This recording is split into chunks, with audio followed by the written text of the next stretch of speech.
আছে, আমার এই অনুসন্ধানে আছে প্রথম আলো কিভাবে এই নাটকটা সাজিয়েছে। যে 2006 সালে যখন বিএনপি জামাত জোট সরকার চলে গেল, তারপরে এই মামলার পুনঃতদন্ত হয়। পুনঃতদন্তের মধ্যে তারেক রহমানকে আসামি করা হয়, বাবরকে আসামি করা হয়, এবং এটা স্বীকার করেছে যে প্রথম আলোর অনুসন্ধানের ফলে নতুন আসামি তারেক রহমান এবং বাবর। এগুলো আমার কাছে আছে, সেই পত্রিকাও আছে আমার কাছে। এইভাবে তারা এই মামলায় তাদেরকে নিয়ে এসেছে কিসের ভিত্তিতে? মুফতি হান্নানের জবানবন্দির ভিত্তিতে। মুফতি হান্নান কি জবানবন্দি দিল? ওই পিন্টুর বাসায় তাদের হয়েছে, সেই ইয়ের প্রেক্ষিতে সেখানে বসে তাদেরকে তারেক রহমান, খালেদা জিয়া বিভিন্ন একদম দলের উপর থেকে তাদেরকে নির্দেশনা দেওয়া হয়েছে, টাকা দিয়েছে এখানে পাকিস্তান থেকে, তারপরে সৌদি আরব থেকে, তুরস্ক থেকে, নানান ধরনের কুয়েত থেকে নানান ধরনের গাঁজাখুরি গল্প সাজায় এই মুফতি হান্নান লোকটা মেরে ফেললো। কয়েকজন আলেমগণ আছে ভাই, এগুলি যখন অনেকে বলেন যে ভাই আপনি উত্তেজিত হয়েছেন, ভাই এই আলেমদের বিশ্বাস করেন এখন পর্যন্ত প্রায় 450 আলেম জেলখানায় এখন পর্যন্ত। ওরা যদি পাপের পয়দা হয়ে থাকতো এই বিএনপির, ওরা তাহলে আসার সাথে সাথে মানুষগুলির এই সন্ত্রাস বিরোধী আইনে যারা আছে সব করে বের করতে। ইউনুস তো মানুষের সুদা না, এটা তো আগেই বলেছে, এটা তো আর বলে লাভ না, যা বলার শেষ।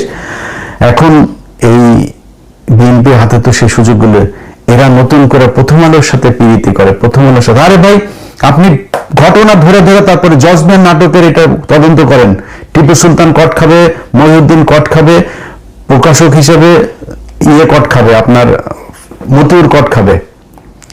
এরপরে যা আছে হলো, একটা তো মরছে সোহরাব আর হলো গিয়া, ওর নাম কি, আনিসুল হক।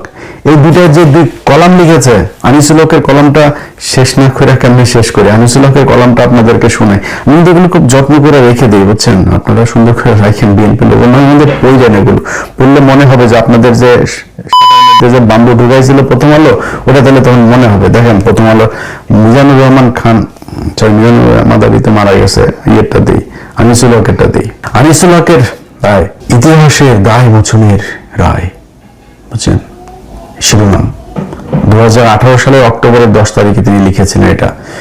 14টা বছর জাতির ইতিহাসে এক ভয়াবহ কলঙ্কের ভার বহন করে চলেছে। 2004 সালে 21শে আগস্ট ঢাকার বুকে যা ঘটেছিল তা মনে করলেও শরীর শিউরে ওঠে, বিবেক হয়ে পড়ে যন্ত্রণা দগ্ধ। আওয়ামী লীগ সভানেত্রী সেই সময় প্রধান জড়িত এবং হাসিনা জড়িত, এটা আমরা সব প্রমাণ পেয়ে গিয়েছিলাম। সেটা প্রমাণ পাওয়ার পরে আমরা ম্যাডামকে বলেছিলাম, ম্যাডাম আমরা হাসিনাকে গ্রেপ্তার করি। ম্যাডাম রাজি হয়নি, না আমরা, ওরা নোংরামি করছে করুক, আমরা নোংরামি করবো না। ম্যাডাম এত আপনি সুফি কার সাথে সাজবেন? এই বদমাশ মহিলার সাথে, এর সাথে সাজলে এই আপনার আজকে যে করুণ অকাল মৃত্যু হইল, এই মৃত্যুর জন্য আপনি নিজেই দায়ী। কারণ আপনি এই সাপকে বিশ্বাস না করতে বলে গিয়েছেন, কিন্তু আপনি এই সাপকে বিশ্বাস করেছেন আগে, সেখান থেকে শিক্ষা নিয়ে আমাদের না বলে গিয়েছেন। এখন আপনার ছেলে যদি শুনে, আর কি জানি না, পরিস্থিতি যেদিকে যাচ্ছে শুনছে বলে মনে হচ্ছে না। তো যাই হোক, জয়নুল আবদিন কমিশনের বিচার বিভাগে বসলো, এর পেছনে কোনো জঙ্গি গোষ্ঠী নেই। সীমান্তের ওপারের শক্তিশালী দেশটির গোয়েন্দা সংস্থা সেখানে পলাতক সন্ত্রাসীদের দিয়ে এ হত্যাযজ্ঞ ঘটিয়েছে। এটা কিন্তু ওই সময় খালেদা জিয়ার সময়ের এই কমিশন, বিচার বিভাগীয় কমিশন এটা বলেছে। এটা এই সোহরাব হোসেনের বিশ্বাস হয় নাই, কিন্তু সোহরাব হোসেনের পরে আব্দুল কাহার আকন্দের তদন্ত রিপোর্ট দিয়ে ওদের বিশ্বাস হয়েছে যে এটা তার মানে তারেক রহমানই করেছে, খালেদা জিয়াই করেছেন।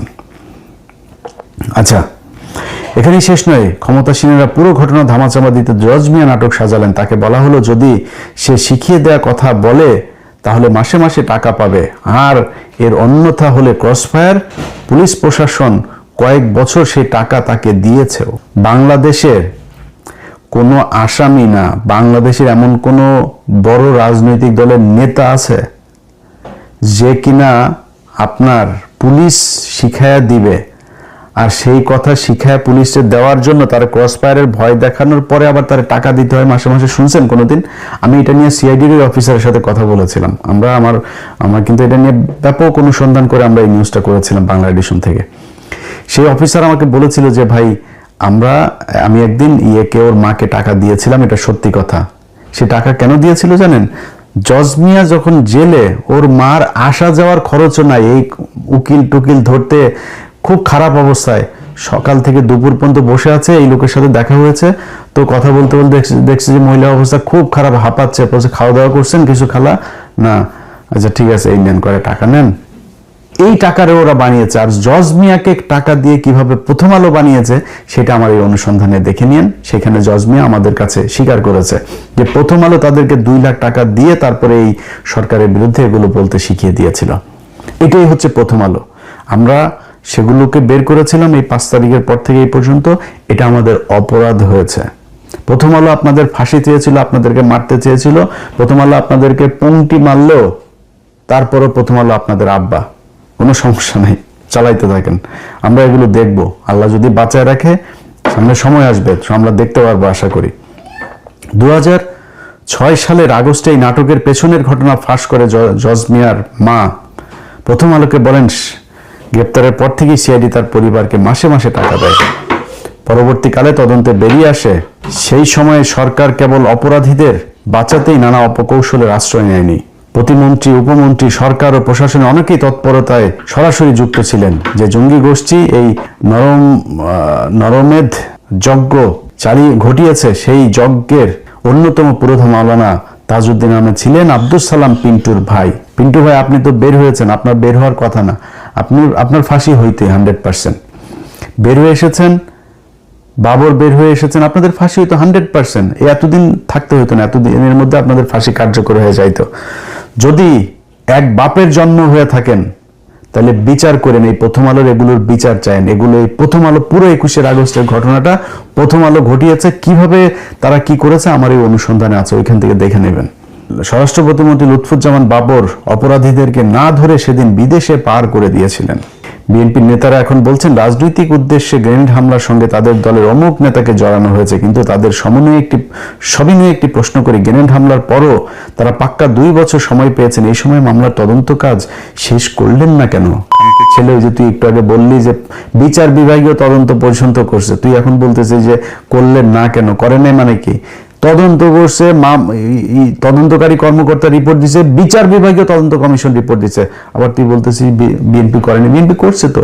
বিএনপি যেটা করে নাই, বিএনপি উচিত ছিল ওই কমিশন যে রিপোর্ট দিয়েছিল সেই রিপোর্ট অনুযায়ী ভারতীয় হাই কমিশনারকে তলব করা, শেখ হাসিনাকে গ্রেপ্তার করা, যারা যারা এটার সাথে জড়িত পুরা রয়ের এই সেটআপকে ধরা। করেন নাই, এটাই করেন নাই। সারা বিচার তদন্ত করেছিল বিএনপি। তো যাই হোক, এইভাবে সে বিভিন্নভাবে বিএনপিকে দায় চাপানোর চেষ্টা করেছে। রিজভী আহমেদ সেটার একটা প্রতিবাদ ছাপিয়েছিল। সেই প্রতিবাদটা ছাপানো হয়েছিল 26শে সেপ্টেম্বর 2021 তারিখে, অর্থাৎ আগস্টের 21 তারিখে 2021 সালে সোহরাব হোসেনের কলামটা লিখে পরের মাসে রিজভী এটা করেছিল। সেখানে তিনি বলেছিলেন, আমি কয়েকটা পয়েন্ট আপনাদেরকে শোনাই। সম্প্রতি প্রথম আলোর যুগ্ম সম্পাদক সোহরাব হোসেন একটি উপসম্পাদকীয়তে জানতে চেয়েছেন 21শে আগস্টের দায় বিএনপি এড়াবে কিভাবে। উপসম্পাদকীয়তে যে ভাষা লেখা হয়েছে তাতে যদিও মনে হয়নি তিনি জানতে চেয়েছেন, বরং নিজের মতো করে সিদ্ধান্ত নিয়ে বিএনপিকে দোষারোপ করাই ছিল তার উদ্দেশ্য। এক্স্যাক্টলি, এটা কোনো সাংবাদিকের ভাষা না। সাংবাদিক যেভাবে মানে প্যাসিভ ওয়েতে কথা বলবে, তিনি সরাসরি সম্পৃক্ততা করে তিনি বিচার করে দিয়েছেন। তিনি তার ভুল তথ্য সমৃদ্ধ লেখায় কয়েকটি বিষয়ের অবতারণা করেছেন এবং সেগুলোর প্রতিটির দায় বিএনপির নেতৃত্বকে দিয়েছেন। এই লেখা রাজনৈতিক উদ্দেশ্যে তৈরি, কাল্পনিক, বানোয়াট ও মনগড়া। এই প্রতিবেদনটিতে ভুল তথ্যগুলো ধরিয়ে দেওয়া হয়েছে। এই প্রতিবাদটিতে যে প্রতিবাদ ছাপিয়েছে, 1 নাম্বার, সোহরাব হোসেনের পুরো উপসম্পাদকীয়তে মূল ভিত্তি হচ্ছে আওয়ামী লীগের মনোনয়নপত্র কেনা পুলিশ কর্মকর্তা আব্দুল কাহার আকন্দের তদন্ত প্রতিবেদন। এক্স্যাক্টলি, যেটা আমি একটু আগে বললাম, ওই আব্দুল কাহার আকন্দ, ওনার মূল তদন্ত ওর তদন্ত রিপোর্ট অনুযায়ী। এটাই প্রথম আলোর রিপোর্ট। এই হামলার সঙ্গে বিএনপি একাধিক নেতা, প্রতিমন্ত্রী, উপমন্ত্রী সংশ্লিষ্টতা প্রমাণ পাওয়া গেছে মামলার তদন্ত সাক্ষ্যে। সোহরাব হোসেনের উচিত আওয়ামী লীগের নেতাদের বক্তব্যের পাশাপাশি এই মামলার রায়ের 897 পৃষ্ঠার পর থেকে বিবাদী পক্ষের সাক্ষীদের দাবিগুলো পড়ে দেখা। এই পুরো মামলা মূলত টিকে আছে মুফতি হান্নানের দ্বিতীয় জবানবন্দির উপর ভিত্তি করে, যে সাক্ষ্য আদায় করা হয়েছিল আওয়ামী ক্ষমতায় আসার পর 2.5 বছরের মাথায় 2011 সালে। মুফতি হান্নানকে রিমান্ডে নিয়ে ভয়াবহ নিপীড়ন নির্যাতনের মাধ্যমে মুফতি হান্নান আদালতে সবার সামনে 2010 সালে আগস্ট মাসে দাবি করেছিলেন রিমান্ডে নিয়ে নির্যাতন করে তার শরীরের একটি অংশ অবশ করে দেওয়া হয়। সত্যি কথা, এটা আমি এটা পড়তে গেলে অনেক লম্বা হয়ে যাবে, আমি লম্বা করছি না। মূলত এই মুফতি হান্নানকে ধরে নিয়ে তাকে এইভাবে মেরে ধরে অবশ করে 2007 সালের পরে, এবং এটার কিন্তু প্রথম আলোর নিজের স্বীকারোক্তি আছে, আমারও অনুসন্ধানে আছে প্রথম আলো কিভাবে এই নাটকটা সাজিয়েছে, যে 2006 সালে যখন বিএনপি জামাত জোট সরকার চলে গেল, তারপরে এই মামলার পুনঃতদন্ত হয়। পুনঃতদন্তের মধ্যে তারেক রহমানকে আসামি করা হয়, বাবরকে আসামি করা হয়, এবং এটা স্বীকার করেছে যে প্রথম আলোর অনুসন্ধানের ফলে নতুন আসামি তারেক রহমান এবং বাবর, এগুলো আমার কাছে আছে, সেই পত্রিকাও আছে আমার কাছে। এইভাবে তারা এই মামলায় তাদেরকে নিয়ে এসেছে কিসের ভিত্তিতে? মুফতি হান্নানের জবানবন্দির ভিত্তিতে। মুফতি হান্নান কি জবানবন্দি দিল? ওই পিন্টুর বাসায় তাদের হয়েছে, সেই ইয়ের প্রেক্ষিতে সেখানে বসে তাদেরকে তারেক রহমান, খালেদা জিয়া বিভিন্ন একদম দলের উপর থেকে তাদেরকে নির্দেশনা দেওয়া হয়েছে, টাকা দিয়েছে এখানে পাকিস্তান থেকে, তারপরে সৌদি আরব থেকে, তুরস্ক থেকে, নানান ধরনের কুয়েত থেকে নানান ধরনের গাঁজাখুরি গল্প সাজায় এই মুফতি হান্নান লোকটার মেরে ফেললো।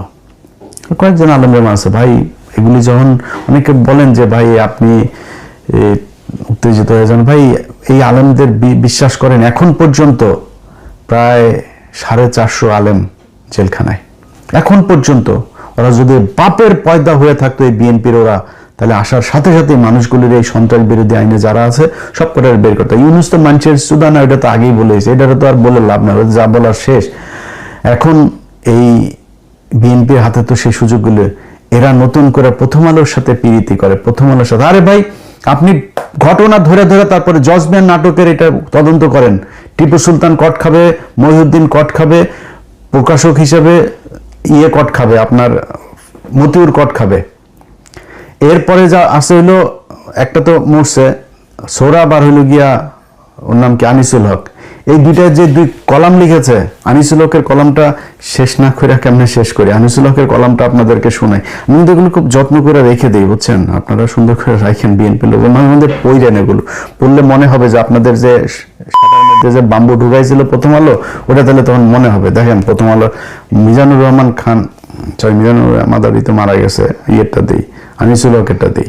আনিসুল হকের রায়, ইতিহাসের দায় মোচনের রায়, বুঝছেন, শিরোনাম 2018 সালের অক্টোবরের 10 তারিখে তিনি লিখেছিলেন এটা।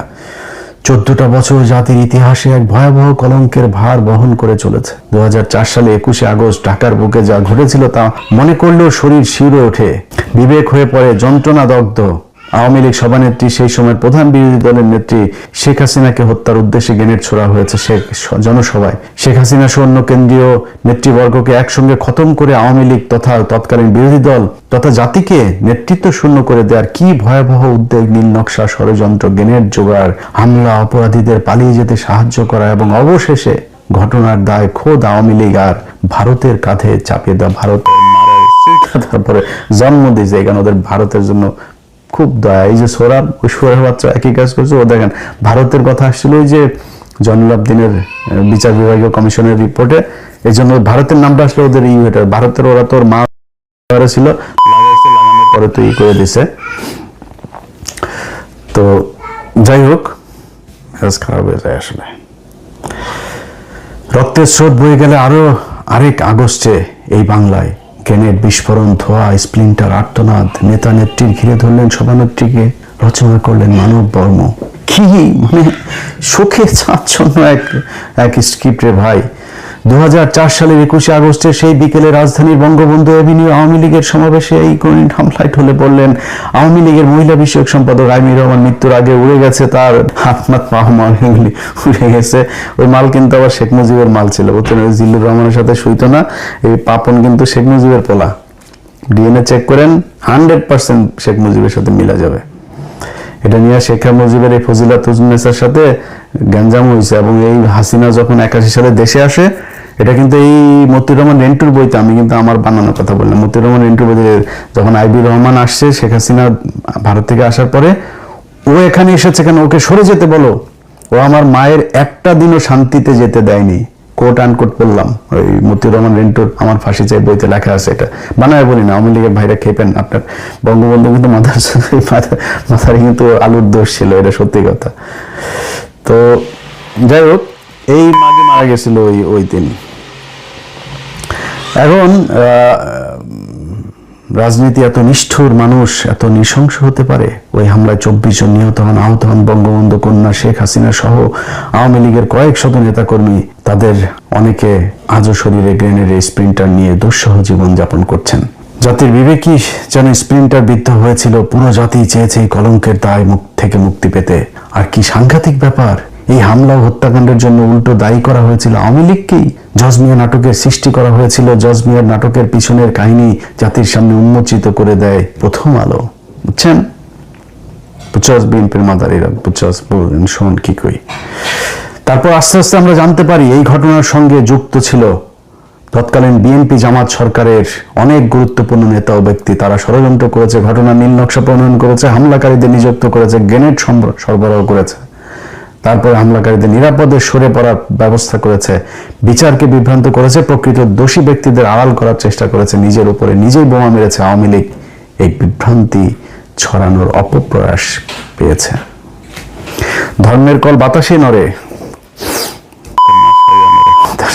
তবে বিচার কার্য শুরু হয়েছে 2007 সালে তত্ত্বাবধায়ক সরকারের আমলে। তার উপর কেটে গেছে 11টা বছর।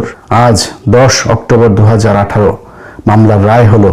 আওয়ামী লীগের সভানেত্রী শেখ হাসিনাকে হত্যার উদ্দেশ্যে 21 আগস্ট চালানো গ্রেনেড হামলা মামলায় সাবেক স্বরাষ্ট্রমন্ত্রী লুৎফুজ্জামান বাবর, আব্দুল সালাম পিন্টু সহ 19 জনের মৃত্যুদণ্ড দিয়েছে আদালত। এই মামলায় বিএনপির ভারপ্রাপ্ত চেয়ারম্যান তারেক রহমান, হারিস চৌধুরী, সাবেক সাংসদ কায়কোবাদ, এই যে আজকে ধর্মমন্ত্রী হয়েছে যিনি, 19 জনের যাবজ্জীবন কারাদণ্ড। সবকটা জেলে থাকার কথা ছিল, ওনারা আজকে মন্ত্রী প্রধানমন্ত্রী হয়েছেন। প্রথম আলোর কল্যাণে প্রথম আলো ওনাদেরকে প্রধানমন্ত্রী বানাইছেন। শেখ হাসিনা এবং তার সরকারকে ধন্যবাদ দিতে হবে। স্বয়ং শেখ হাসিনাকে হত্যার জন্য সংঘটিত হামলার বিচারও আদালতের মাধ্যমে হয়েছে। যেমন আইনানুগ বিচারের মাধ্যমে বছরের পর বছর বিচার কার্য পরিচালনা করে বঙ্গবন্ধু হত্যা মামলার রায় কার্যকর করা হয়েছে। যুদ্ধাপরাধীদের বিচারও প্রকাশ্য আদালতে হয়েছে এবং হচ্ছে। কোনো শর্টকাট বিচার পদ্ধতি বেছে না নিয়ে সরকার যে আইনানুগ বিচারিক পদ্ধতিকে বেছে নিয়েছে এবং কার্যকর করেছে, সেজন্য আমরা অবশ্যই সরকারের প্রশংসা করব। আইনানুগ বিচারের মধ্য দিয়ে জাতি আরেকটা কলঙ্কের মোচন করবে। তবে দাগ মুছলেই পুরোটা কি মুছে যাবে? না, বিএনপির লাগাইতে হবে, বুঝছেন? মানে দেখেন কি বলে, ওই দিন এই ষড়যন্ত্রকারীরা শুধু যে 24 জনকে হত্যা করেছে, শত শত মানুষকে আহত করেছে, পঙ্গু করেছে, তা তো নয়।